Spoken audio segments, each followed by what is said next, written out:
What is up, guys, and welcome back to the channel, guys. I checked out the sick leave video from Sweden and now came across this video, got paid leave in the US versus the world. Cheddar explains.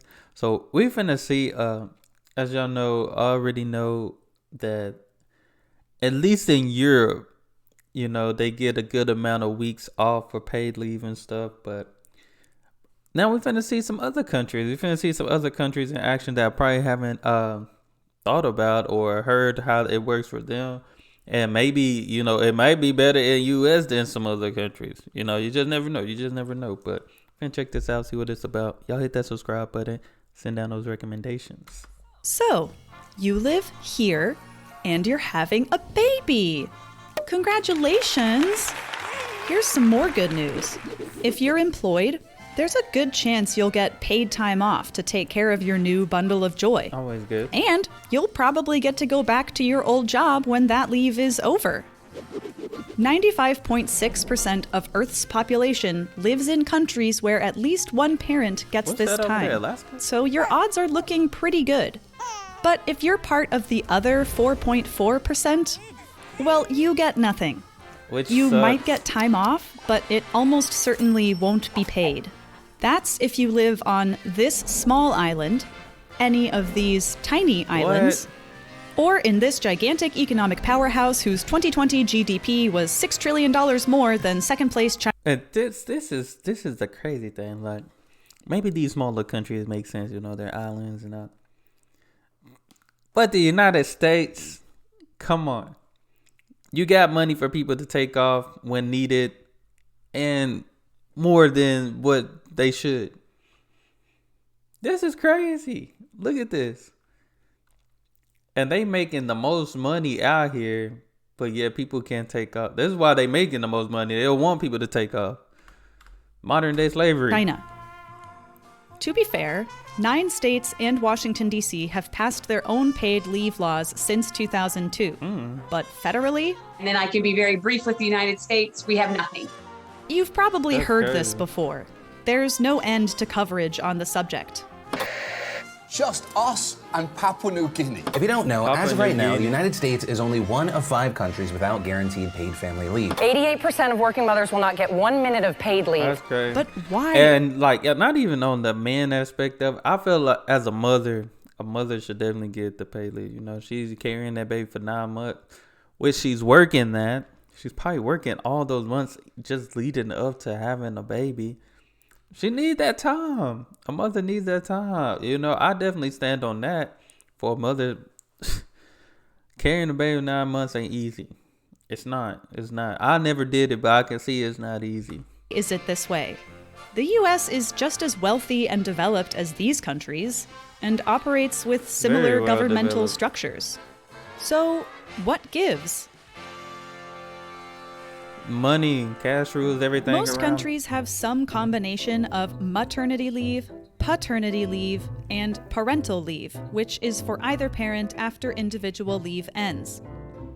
Provisions vary for LGBTQ and other non-traditional parents.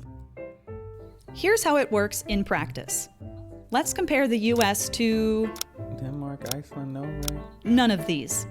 It's a media favorite to compare social policies in the US to those of Nordic countries, Facts. which are extremely generous in comparison. But they have very different social and economic structures from the US. Instead, let's compare to similar nations, the United Kingdom and Canada.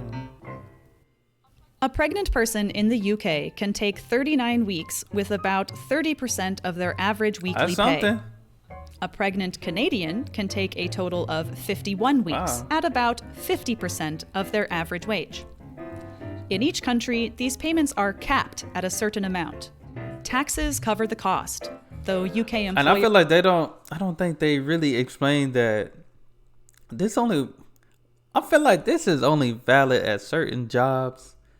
Because, of course, definitely part-time jobs, you're probably not going to get this.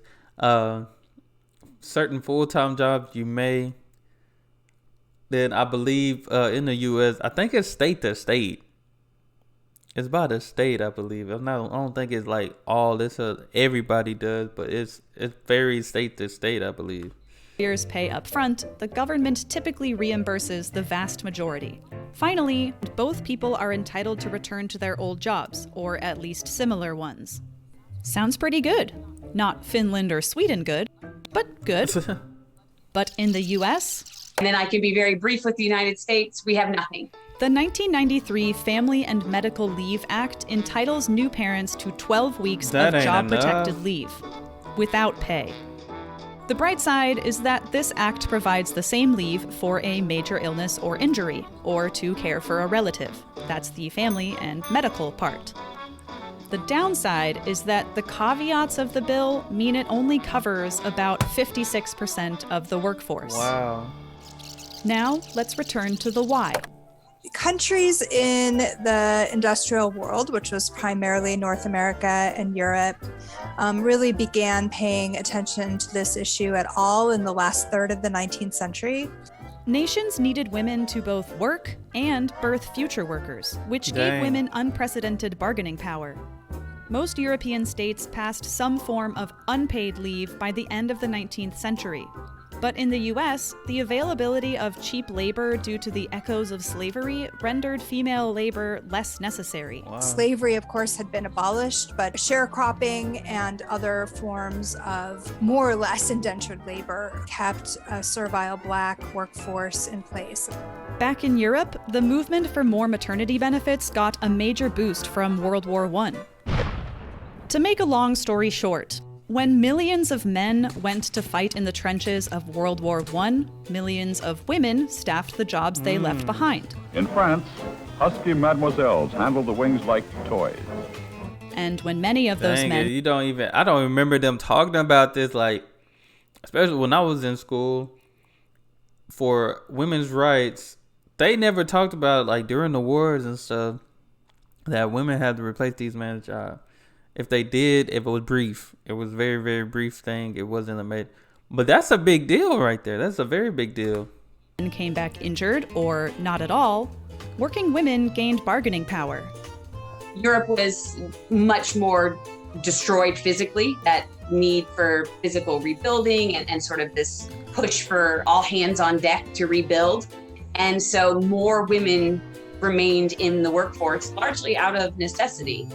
Activists lobbied for 12 weeks of paid leave, and while countries didn't immediately comply, the stage was set for future reforms, especially when World War II left Europe even more battered just a few decades later. But in the US, the lack of physical destruction and the comparably small number of deaths again rendered female labor a little less necessary. In the United States, after World War II, the men came back, and the idea was largely, okay, thanks, women. We really appreciate what you did while we were gone, and now we're going to take our jobs back. Crazy. Now, you may be asking yourself, what about Canada? It's not like the Axis forces stomped all over the Great White North, so how'd they get paid leave? That difference largely comes down to the priorities of feminist movements. While Canadian feminists included paid leave in their activism, American feminists tended to prioritize other issues, like reproductive rights, workplace rights, and passing the Equal Rights Amendment. Between World War II and the late 1980s, most wealthy nations passed maternity leaves with job protection and pay. But the US lagged behind. Representative Patricia Schroeder of Colorado sponsored the first paid leave bill in 1984, but it languished under the Reagan administration. Oh, Lord. It was reintroduced twice and vetoed twice in the Bush years. That's why we saying it's like these. Even when you try to get the right people in, I feel like they already have a plan in place to keep who they want to. And maybe that's just me, how I feel the U.S. works. It may be different in other countries, but I feel like who they want in office, they put in office. It has nothing to do with votes. Despite enormous popularity among the public. And he didn't want to draw a lot of attention to the fact he was vetoing it. So he put out some written statements that just said, I'm a big fan of family leave. I think we should have a fan of that, family leave, but I don't think it's the government's place to do it. What? Activists used this as a cudgel against Bush in the 1992 election. and Bill Clinton promised to pass it if he won. The Family and Medical Leave Act was the first major piece of legislation he signed on February 5th, 1993. As much as this was a victory, it was only meant to be a first step. When asked about the FMLA in 2014, Representative Schroeder said, "It's still so watered down and everything Wow. else. That was 20 some odd years ago. What have you done since? Could you please beef it up?" I don't think Right. there's a capital in the world. That's what I don't understand about these presidents. Like, they be promising stuff and barely do it. Like, Joe Biden finally promised us. He promised that he would count. He really said he would cancel, what, like 10, 20,000, from student debt and all that stuff. Should have been the first thing you did, Joe. He got in there. He made sure he was in there for a couple of months before he finally decided to do that. We needed that. When you signed to be president, we needed that immediately. Talks more about family values and does less. some progress has been made. The Trump administration passed 12 weeks of paid parental leave for federal employees in 2019. Maybe he ain't so bad. Additionally, as of 2020, 21% of the workforce had access to paid family leave through their employers. But the biggest moves came from individual states, starting with California, which passed the first paid leave law in 2002. Okay.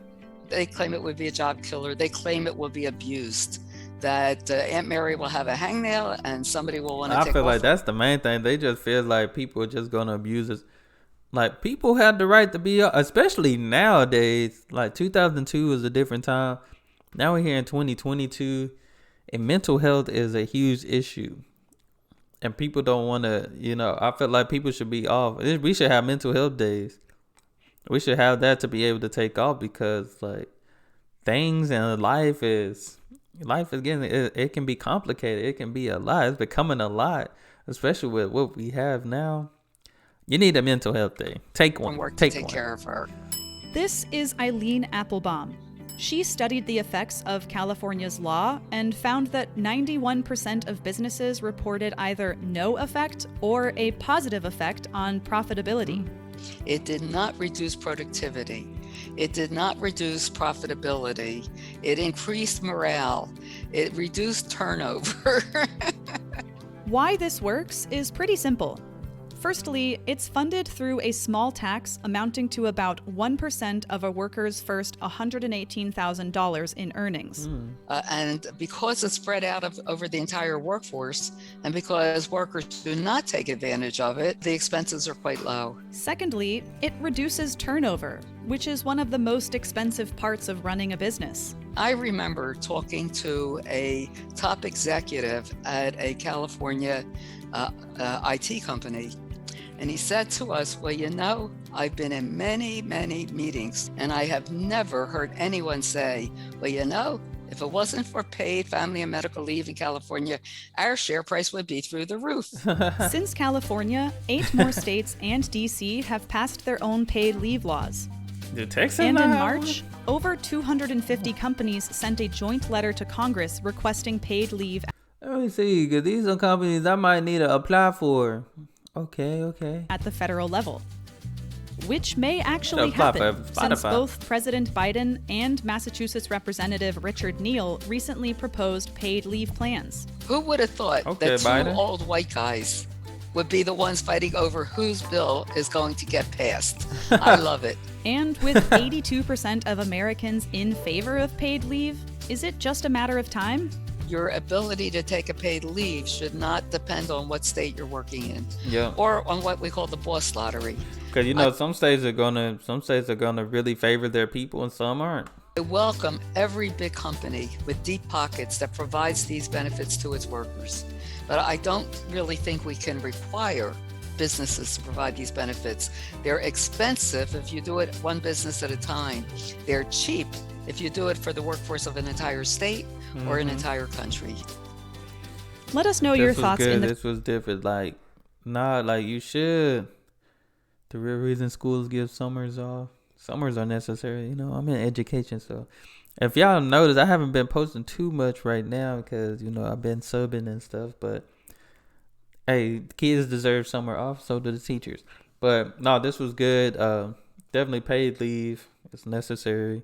People need to recharge. You know, people need that time off when they need it, you know, take a mental health day and stuff like that. But y'all let me know what you think. You see, they couldn't even compare it to the Nordic and Scandinavia because they just do it way better. You know, we know how that goes. It's just way better over there. So couldn't even compare it to that. But y'all let me know what y'all think. That's all I have for this video. Y'all hit that subscribe button. Send me more video suggestions. And y'all be blessed, be the best, and be you. I'm out.